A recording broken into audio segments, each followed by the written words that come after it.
नमस्कार दोस्तों, मैं निखिल। अगर आप UPSC, NTA NET, state public service commission जैसे कि Bihar public service commission, Chhattisgarh public service commission, Uttar Pradesh public service commission, इसके अलावा अगर आप स्टेट नेट जो होता है आपका वो, या फिर बीए और एमए की तैयारी दर्शन शास्त्र से कर रहे हैं तो आप हमसे जुड़ सकते हैं। डिस्क्रिप्शन में हमारे नंबर दिए हुए हैं। हम 2012 से, जी हाँ, 2012 से ऑनलाइन फिलॉसफी पढ़ा रहे हैं। तो जिस भी किसी विद्यार्थी को आवश्यकता हो वो हमसे बात कर सकता है। बहुत बहुत धन्यवाद। नमस्कार दोस्तों।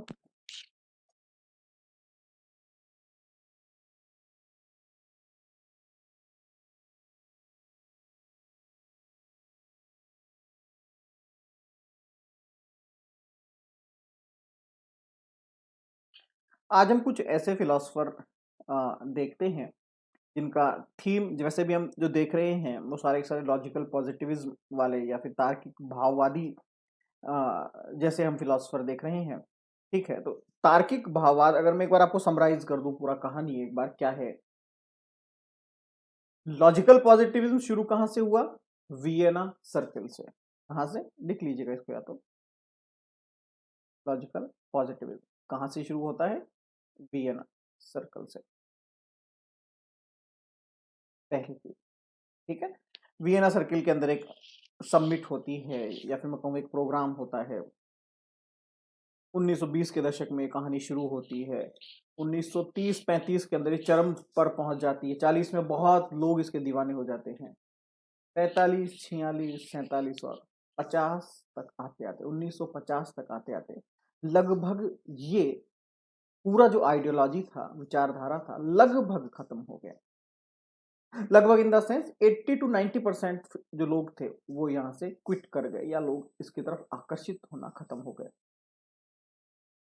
एक क्वेश्चन कई बार आता है कि सर इसे प्रत्यक्षवाद क्यों कहा जाता है या इसको पॉजिटिविज्म क्यों कहा जाता है। ठीक है, तो इतना सा समझिएगा, इसको प्रत्यक्षवाद हम क्यों कहते हैं या फिर इसको पॉजिटिविज्म क्यों कहते हैं कि ये कहते हैं कि जो आपका एक्सपीरियंस है या जो आपका एम्पिरिसिज्म है वो सारा का सारा प्रत्यक्ष है। जो भी आपको जो नॉलेज होता है, जो भी आपको जो ज्ञान होता है वो केवल प्रत्यक्ष ही हो सकता है। जो भी ज्ञान इसके अलावा हो रहा है उसका एग्जिस्टेंस ही नहीं है। प्रत्यक्ष अनुभव ही ज्ञान का स्रोत है। जो आपका एम्पिरिसिज्म जिसको आप कहते हैं, प्रत्यक्षवाद, पॉजिटिविज्म जिसको आप कहते हैं, वही एकमात्र ज्ञान का स्रोत है। इसके अलावा कुछ भी ज्ञान का स्रोत नहीं है। तो आप कहेंगे सर ये तो फिर normal empiricism, lock, Berkeley, Hume जैसे लगे मुझे। नहीं, ये वैसे भी नहीं है। ये वैसे भी नहीं है क्योंकि ये कहीं ना कहीं लॉजिक की बात करते हैं। लॉक और बर्कले का जो एम्पिरिसिज्म था वो कहीं ना कहीं साइकोलॉजिकल था, वो मनोवैज्ञानिक तौर पर यूज किया जाता है। जबकि ये जो एक नया कल्ट पैदा हुआ था ये साइकोलॉजिकल बात नहीं करता है, ये हाइपोथेटिकल बात नहीं करता है, ये कल्पनाओं की चर्चा नहीं करता है। ये चर्चा करता है केवल किसकी? उस एम्पिरिसिज्म की जिसको मैं लॉजिकली भी प्रूफ कर सकता हूं। अगर मैं कहूं ये विचारधारा, ये आइडियोलॉजी किस फिलोसफर से ज्यादा प्रभावित थी, तो आप कह सकते हैं कि ये लोग अरस्तु से कहीं ना कहीं अ, खुश नहीं थे या अरस्तु की विचारधारा से खुश नहीं थे। हाँ, एक अभी हमने एटॉमिज्म पढ़ा था कुछ दिनों पहले, लॉजिकल एटॉमिज्म, रसल की एक फिलॉसफी आई थी। ये लोग उसको अपना बेस मानते हैं या उसको अपनी बाइबल मानकर आगे बढ़ने की कोशिश करते हैं। और सबसे इंपॉर्टेंट थिंग, ये लोग भी लैंग्वेज का एनालिसिस कर रहे हैं, ये भाषा की बात कर रहे हैं। कुछ चीजें और लिख लीजिएगा। पहली, किससे इंस्पायर है? रसल से इंस्पायर है।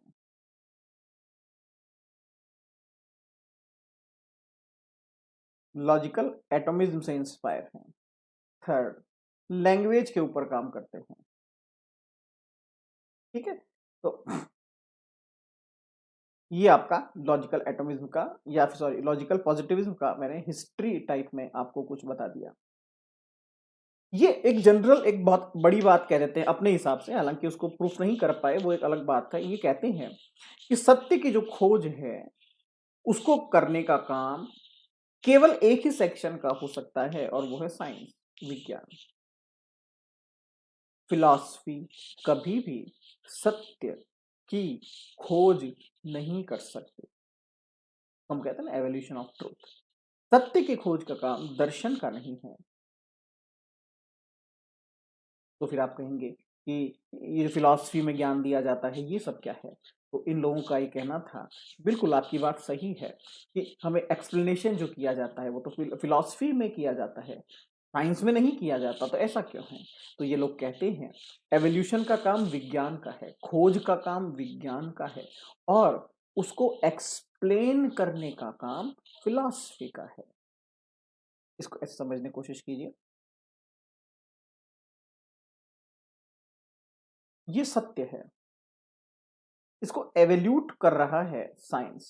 साइंस इसे ढूंढने की कोशिश कर रहा है, साइंस इसे बाहर निकाल कर लेके आया, लेकिन साइंस इसको एक्सप्लेन नहीं कर पा रहा है, क्योंकि साइंस अपने लेवल की लैंग्वेज का यूज करता है जो केवल साइंटिफिक इंसान ही जान पाएगा। आम आदमी इसको नहीं जान पाएगा। आम आदमी तक इसको पहुंचाने के लिए हमें एक मीडियम की जरूरत है, हमें एक माध्यम की जरूरत है। तो वो माध्यम बनता है फिलोसॉफी या दर्शन।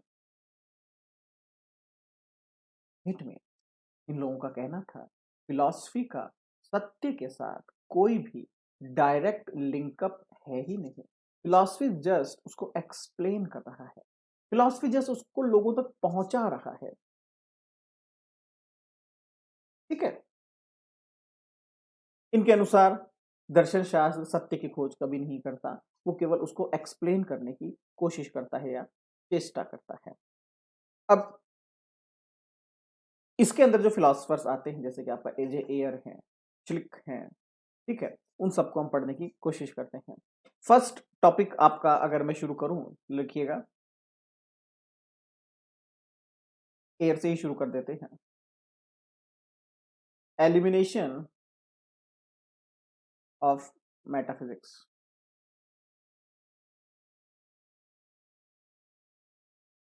तत्व मीमांसा का निरसन।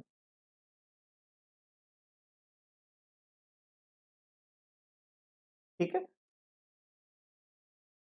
पहली बात तो ये कोई नया इनोवेशन नहीं था, नई फिलॉसफी नहीं थी। बहुत लोगों ने खंडन किया है मेटाफिजिक्स का, एपिस्टेमोलॉजी का, मेटाफिजिक्स का, एपिस्टेमोलॉजी का। बहुत लोगों ने इसका खंडन किया है। पायरो से कहानी शुरू हुई, पायरो के बाद अलग अलग फिलोसफर आए, ह्यूम आया जो लेटेस्ट के अंदर, ह्यूम ने भी इनकी बहुत खंडन किया, वॉट एवर। कांट ने भी अपने में कोई कसर नहीं छोड़ी लिखने में। लेकिन ये कहानी चलती रही चलती रही चलती रही। ठीक है, लेकिन इंटरेस्टिंग थिंग आप देखिए यहां पर क्या हुई। अभी तक मतलब लॉजिकल पॉजिटिविज्म से पहले मेटाफिजिक्स का जो एलिमिनेशन किया गया था वो बेस्ड ऑन एपिस्टेमोलॉजी था। मेटाफिजिक्स का एलिमिनेशन जो किया जा रहा था वो बेस्ड ऑन एपिस्टेमोलॉजी था। तत्व मीमांसा का निरसन ज्ञान मीमांसा के द्वारा किया जा रहा था। ठीक है, देखिए इस बार एक नया टेस्ट देखने को मिला। कैसे? लिख लीजिएगा इस चीज को भी। पहली बार लॉजिकल पॉजिटिविज्म के फिलोसफर ने ये जो एलिमिनेशन किया, ये जो खंडन किया, ये ज्ञान मीमांसा के आधार पर नहीं किया, ज्ञान मीमांसा के आधार पर नहीं किया। तो किस पर किया? यहां से आपकी नई फिलॉसफी शुरू होगी, भाषा के आधार पर। ये पहली बार ऐसा हुआ था, पहली बार ऐसा हुआ था कि कोई तत्व मीमांसा का खंडन ज्ञान मीमांसा के आधार पर नहीं कर रहा था, तत्व मीमांसा का खंडन भाषा के आधार पर करने की कोशिश की जा रही थी। इट मीन इसको आप इस तरीके से पढ़ सकते हैं, पहली बार तत्व मीमांसा को भाषा के दायरे के अंदर लाया गया, भाषा के द्वारा उसको एक्सप्लेन किया गया, और भाषा के द्वारा ये प्रूफ कर दिया गया कि ये मेटाफिजिक्स की जो कंसेप्ट है वो गलत है। हालांकि ये फिलॉसफी भी एक्यूरेट नहीं थी, कमियां इसमें भी थी, बट ये अपने आप में एक रेवोल्यूशन था, क्रांति थी। यहां पर जो ये एवोल्यूशन किया गया या जो एलिमिनेशन किया गया आपकी मेटाफिजिक्स का, इसके सबसे इंपॉर्टेंट थ्योरी के अंदर जो पहली थ्योरी आती है आपकी, वो आएगी first theory, the verification theory of Ayer, the verification theory Ayer. हालांकि पहले मैं टॉपिक सोच रहा था बहुत छोटे टॉपिक है, फिर मैंने देखा यार नहीं, कंफ्यूज टॉपिक लगे मुझे थोड़े से आप लोगों के लिए, तो मुझे लगा इस पे पूरा लेक्चर डालते हैं एजीएर के ऊपर, पर कुछ समझ में आएगा आपको तो अच्छा ही है। ठीक है, एजीएर की हम बात करते हैं, द वेरिफिकेशन थ्योरी ऑफ एजीएर।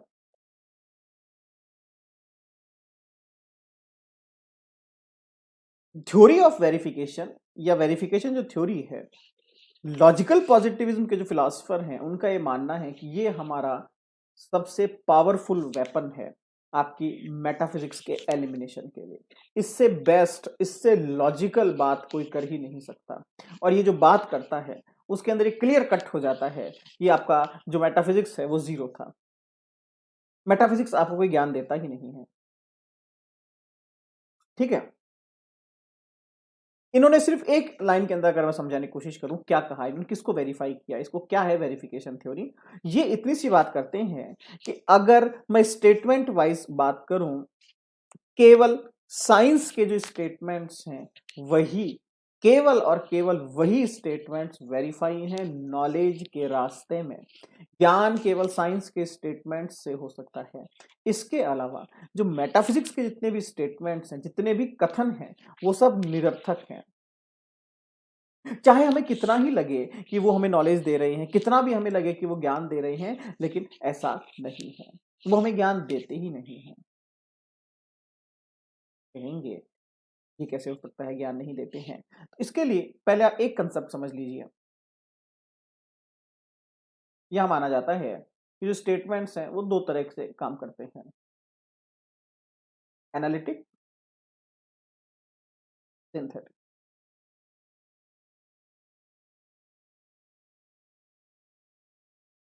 विश्लेषणात्मक, संश्लेषणात्मक। इनकी भी अलग अलग कैरेक्टरिस्टिक्स है, एक बार देखने की कोशिश कीजिएगा। विश्लेषणात्मक, हर चीज को एनालाइज करने की कोशिश की जाती है, हर एक कंडीशन को आप अलग अलग पार्ट्स में डिवाइड करते हैं और उसके बाद आप कोशिश करते हैं कि हम, हमारा टारगेट क्या होता है इसमें, यूनिक, आइडल, आदर्श, पूर्ण ज्ञान की प्राप्ति कर सके हम। एनालिटिकल जब भी आप मेथड यूज करते हैं तो आपका एक ही सिंगल टारगेट पे आप काम करते हैं कि मुझे फाइनल रिजल्ट चाहिए, एक्यूरेट रिजल्ट चाहिए, without any fluctuation, without any duality, जो है वही है, बात खत्म। Analytical method, synthetic method, based on sense organs. ये बेसिकली बेस्ड ऑन, अगर मैं कहूं माइंड तो कोई दिक्कत नहीं होगी, सेंस ऑर्गन्स के ऊपर बेस्ड होता है। ये हमें हमेशा न्यू नॉलेज देने की कोशिश करता है। इसको आप एक रफ आइडिया अगर मैं आपको दूं तो इसको आप इस तरीके से समझ सकते हैं। आप एक मोबाइल की शॉप पे जाते हैं और आपके माइंड में पहले से एक चीज चल रही है कि हाँ यार मुझे तो एप्पल का फोन चाहिए। तो आप शॉप पे गए, आपने वहां देखा कि कौन सा फोन मिल रहा है, एप्पल। अच्छा ये एप्पल का फोन, ये मुझे 6S या 10 या 11 या 12 ये मुझे दे दीजिए, क्योंकि आपके माइंड में वो पहले से चल रहा था। तो आप एक्यूरेट गए, आपने वही चीज उठाई और आप आ गए। एनालिटिकल, आपने माइंड में सब कुछ देख लिया, क्या करना है देखना है, वॉट एवर। सिंथेटिक, आप मोबाइल की शॉप में गए, एप्पल आपके माइंड में था, एनालिटिकल आपके माइंड में एप्पल था, बट जब आपने देखा वहां पर और भी बहुत सारे मोबाइल हैं, बहुत सारे मोबाइल हैं, तो आपको वहां से एक नई चीज पता चली, इस रेंज में अगर मैं ये दूसरा फोन ले लेता हूं तो ज्यादा बेटर है मेरे लिए। तो आपको एक नया ज्ञान प्राप्त हुआ, एनालिटिकल और सिंथेटिक। ये पूरी की पूरी, पूरा का पूरा लॉजिकल पॉजिटिविज्म का जो कहानी है वो पूरा का पूरा इसी फिलॉसफी के ऊपर बेस्ड है, ये ध्यान रखिएगा।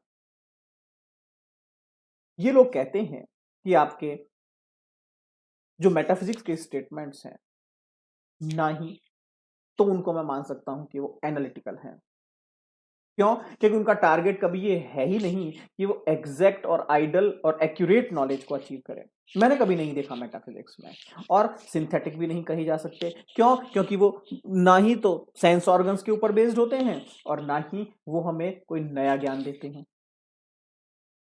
इसका मतलब ये इस कैटेगरी से तो बाहर निकल गए। तो मैं फर्स्ट ऑफ ऑल ये कह सकता हूं कि ये मेरी जो कंसेप्ट है उसमें वेरीफाई नहीं कर रहे हैं। ये जो ज्ञान दे रहे हैं वो वेरीफाई ज्ञान नहीं है। तो आप पूछेंगे तो सर बताइए फिर ज्ञान को हम किसको माने? एनालिटिकल भी नहीं है, सिंथेटिक भी नहीं है, तो यहां एक नई चीज और पैदा होती है। ये कहते हैं वही स्टेटमेंट आपके लिए बेस्ट है जो आपको वही स्टेटमेंट आपके लिए बेस्ट है जो आपको कॉग्निटिव, संवेगात्मक, जो आपको संवेगात्मक ज्ञान देता हो, कॉग्निटिव नॉलेज देता हो। तो आप कहेंगे सर कॉग्निटिव का मतलब क्या है? कॉग्निटिव का सीधा सा इतना सा ही मतलब है, अगर आप इसको सॉरी, कॉग्निटिव मतलब ज्ञानात्मक ज्ञान देता हो। ठीक है, तो ज्ञानात्मक ज्ञान मतलब पर्टिकुलर ऑब्जेक्ट के बारे में आपको एग्जैक्ट ज्ञान बता रहा है कि ये क्या है। जैसे कि आप कहते हैं कि सर गुलाब जामुन काला है और मीठा है, दैट्स इट। ये एग्जैक्ट बात दे रहा है। इट मीन यहां पर जो कॉग्निटिव नॉलेज की बात की जा रही है, जो ज्ञानात्मक संज्ञात्मक नॉलेज की बात की जा रही है, वो यही कही जा रही है कि ज्ञान वही बेटर हो सकता है जो एग्जैक्ट और एक्यूरेट बातें करता हो। अगर उसमें कोई फ्लक्चुएशन है तो उससे मैं कभी ये नहीं कह सकता कि इससे हमें ज्ञान होगा। ठीक है, इस बात को हमेशा ध्यान रखिएगा। आगे हम देखते हैं ये सत्यापन जो सिद्धांत है ये कहां से आया, कैसे आया और किस तरीके से ये अपने आप में डेवलप हुआ। वैसे तो हम नॉर्मली जानते हैं कि एयर का कंट्रीब्यूशन इसमें मैक्सिमम माना जाता है कि वेरिफिकेशन थ्योरी जो है वो एयर ने दी थी। इसमें कोई दो राय हम नहीं मानते हैं। नॉर्मली अगर हम देखें, नॉर्मली या फिर एयर के पास अगर मैं जाकर पूछूं एयर से, तो वो कहेगा कि verification theory single verification theory नहीं है। ये अलग अलग पॉइंट ऑफ व्यू से डेवलप एक वेरिफिकेशन थ्योरी थी। अलग अलग पॉइंट ऑफ व्यू से इसका डेवलपमेंट किया गया था। और ये लोग कहेंगे कि ये एक ऐसी फिलॉसफी थी जो अलग अलग टाइम लाइन के साथ साथ डेवलप हुई थी, या मैं कहूं अलग अलग मेंटालिटी के साथ साथ डेवलप हुई थी। ठीक है, इट मीन्स इसको हम इस तरीके से पढ़ सकते हैं, जब भी कोई थ्योरी आती है सबसे पहले वो बुक में आती है, तो ये थ्योरी है जस्ट। तो सबसे पहले एक थ्योरी का डेवलपमेंट होता है, उसके बाद हम कोशिश करते हैं इसके बारे में कुछ ऐसे आर्ग्यूमेंट्स दें जो कि या तो बहुत स्ट्रांग हो या बहुत ही वीक हो। और फाइनली हम कोशिश करते हैं कि जो आर्ग्यूमेंट्स दिए गए थे उसको या तो डायरेक्ट या इनडायरेक्ट प्रूफ करवाने की हम कोशिश करें। यही चीज वेरिफिकेशन थ्योरी के साथ हुई। सबसे पहले यहाँ पर थ्योरेटिकल पार्ट का डेवलपमेंट हुआ। थ्योरेटिकल पार्ट के बाद सेकंड डेवलपमेंट जो हुआ वो कुछ स्ट्रॉन्ग एविडेंसेस और कुछ बहुत ही वीक एविडेंसेस के साथ इन्होंने कहानी को आगे बढ़ाया। और थर्ड के अंदर मैं जस्ट एक क्रोनोलॉजी को याद करने का तरीका, एक कहानी बता रहा हूं आपको। सबसे पहले थ्योरी बनी, उसके पीछे कुछ वीक और कुछ स्ट्रॉन्ग अलग अलग आर्ग्यूमेंट्स तैयार किए गए। वीक और स्ट्रॉन्ग आर्ग्यूमेंट्स के लिए कुछ डायरेक्ट प्रूफ्स थे और कुछ इनडायरेक्ट प्रूफ्स थे। इस तरीके से वेरिफिकेशन थ्योरी के प्रॉपर 3 पार्ट्स का डेवलपमेंट हुआ। ये कहानी अपने दिमाग में रखिएगा, रफ कहानी बनाई है मैंने आपके लिए ताकि आप याद रख सकें। एक थ्योरी आती है, थ्योरी के पीछे स्ट्रॉन्ग और वीक कुछ आर्ग्यूमेंट्स आते हैं, उन्हें प्रूफ करने के लिए फिर डायरेक्ट और इनडायरेक्ट मेरे पास कुछ अलग अलग एग्जाम्पल्स मान लीजिए या जो भी आप कहें वो सब कुछ आते हैं। सबसे पहला जो कंसेप्ट आता है, थ्योरेटिकल जो कंसेप्ट आता है, सैद्धांतिक जो कंसेप्ट आता है, उसको हम सैद्धांतिक सत्यापन कहते हैं। और इसको जो डेवलप किया गया उसके फिलोसफर हैं, ये नाम लिख लीजिएगा या तो आप click plus air. First philosophy को जो डेवलप किया इन लोगों ने, first philosophy in the sense, इसको हम कैसे पढ़ें, इसको आप इस तरीके से समझने की कोशिश कीजिएगा। सबसे पहले जो वेरिफिकेशन थ्योरी की बात की गई थी वो करने वाले दो ही लोग थे, आपके मॉर्डस्लिट और आपके एजे एयर। इन्होंने सबसे पहले जो आपका सैद्धांतिक सत्यापन जिसको आप कहते हैं या फिर थ्योरेटिकल वेरिफिकेशन जिसको आप कहते हैं, इसको इन्होंने एग्जामिन, एक्सप्लेन और सबसे पहले लोगों को बताने की कोशिश की। क्रोनोलॉजी तो अगर देखें तो एक्यूरेट ईयर तो मैं नहीं बताऊंगा, बट 1935 या 1934 या 36, 1935, 36, 34 इसके आसपास इन लोगों ने इस फिलॉसफी को जब बताया लोगों को, तब लोगों को यह समझ में आया कि हाँ, ऐसा कोई वेरिफिकेशन थ्योरी भी हो सकता है। मतलब अगर मैं नॉर्मली कहूं कि सूरज एक आग का गोला है, आप कहेंगे आग का गोला है सर, बात जची नहीं है सर। क्यों नहीं जची सर? सूरज आग का गोला, लाइट तो है, प्रकाश है वहां पे, बात सही है आपकी, लेकिन आग का गोला है, इसको मैं कैसे मानूं? ना ही तो मैंने उसे वहां जाकर देखा है, ना ही मैं उसको उसके बारे में कोई एक्यूरेट ज्ञान दे सकता हूं, मुझे नहीं पता। बट आप इसको एक आदर्श के रूप में लेकर खड़े हो जाते थे कि हाँ ठीक है, होगा। इसको आप एग्जामिन करने की कोशिश नहीं करते थे, इसको आप परीक्षण करने की कोशिश नहीं कर सकते थे।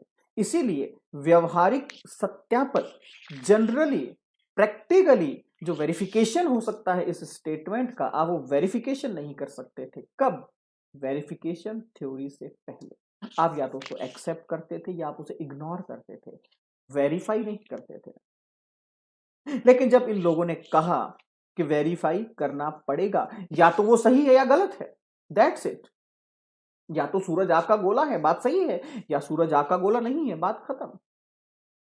और अब आप जानते हैं सूरज आग का गोला है कैसे? हमारे पास साइंस है, हमारे पास टेक्नोलॉजी है, हम ये फाइंड आउट कर सकते हैं सूरज आग का गोला है और चांद जो है उसमें आग नहीं है। ये कैसे प्रूफ हुआ? साइंस से। लेकिन बिफोर 1935, 1934, 1935-34 से पहले यह चीज संभव ही नहीं थी, क्योंकि या तो स्वीकार कर लिया जाता था या उसको मना कर दिया जाता था, लेकिन दिमाग नहीं लगाया जाता था। तो ये दिमाग लगाने की जो कला थी, सबसे पहले इन लोगों ने डेवलप की कि चीजों के ऊपर केवल विश्वास नहीं करना है भैया, उनको एग्जामिन करना है, उनको वेरीफाई करना है। तो ये वेरिफिकेशन थ्योरी का पहला पॉइंट ऑफ व्यू था।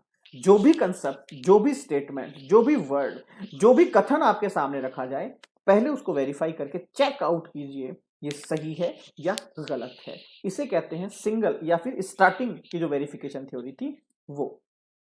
सेकंड, जैसा मैंने कहा, या तो वो कमजोर होगा या वो बहुत स्ट्रांग होगा। क्योंकि मैंने आपको स्टार्टिंग में भी कहा था कि यहां पर ये लोग ओनली साइंस के पॉइंट ऑफ व्यू से आगे बढ़ रहे थे।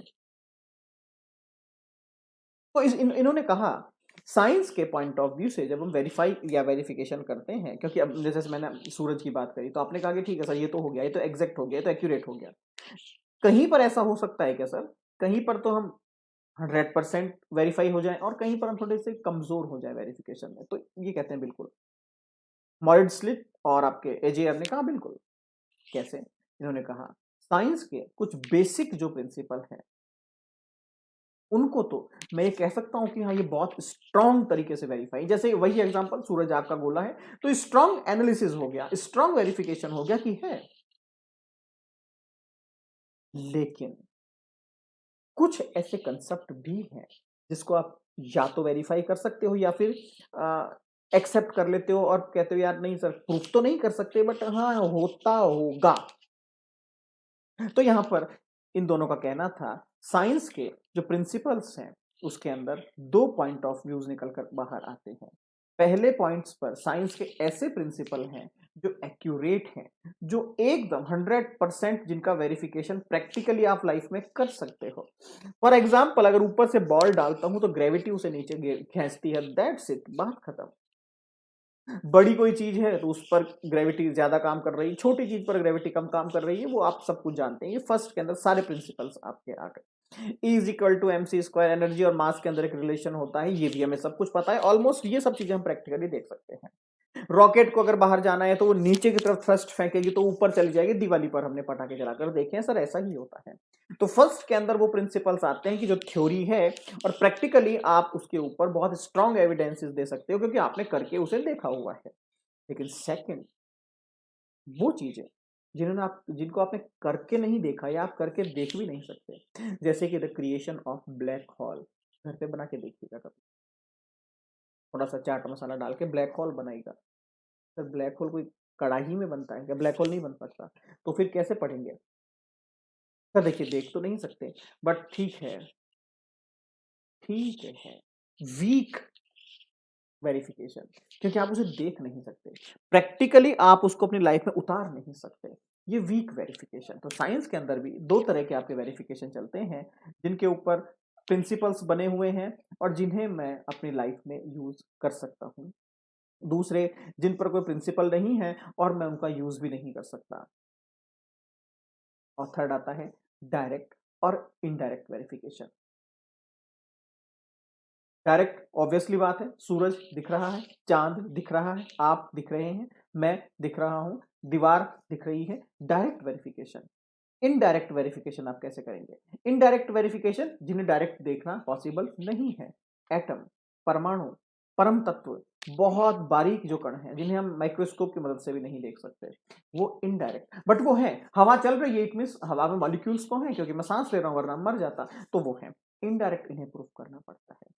ये पूरा का पूरा वेरिफिकेशन थ्योरी का तीन अलग अलग पॉइंट ऑफ व्यूज है। मैंने बहुत सारी बुक्स में देखा, वहां पर मैंने कहीं ये नहीं देखा कि वेरिफिकेशन थ्योरी को इस तरीके से समझाया गया है या बताया गया है। क्यों, मुझे भी नहीं पता। अदरवाइज मैं बुक्स के हिसाब से अगर वेरिफिकेशन थ्योरी को पढ़ाऊं तो मैक्सिमम 5 से 6 मिनट के अंदर आपकी थ्योरी ऑफ वेरिफिकेशन हो जाती है। कैसे? आप थ्योरी ऑफ वेरिफिकेशन की एजे एयर ने दिया था। एजे एयर कहता है कि ना तो ये संश्लेषणात्मक होते हैं ना विश्लेषणात्मक होते हैं, इसलिए इनका कोई अस्तित्व नहीं है। ज्ञान कौन सा होना चाहिए? जो कॉग्निटिव हो। कॉग्निटिव ज्ञान होगा उसी को मैं एक्सेप्ट करूंगा, इसके अलावा मैं किसी को एक्सेप्ट नहीं करता हूं, बात खत्म। इतना सा नहीं है, सबसे बड़ी बात है इतना सा नहीं है। ठीक है, चलिए क्रिटिसिज्म देख लेते हैं। थ्योरी ऑफ वेरिफिकेशन अपनी ही फिलॉसफी को गलत साबित कर देता है, बात खत्म। ना तो ये विश्लेषणात्मक है, ना ही ये संश्लेषणात्मक है, और ये खुद ही अपने आप को क्रिटिसाइज कर देता है, बस। ठीक है, चलिए नेक्स्ट देखते हैं फिर।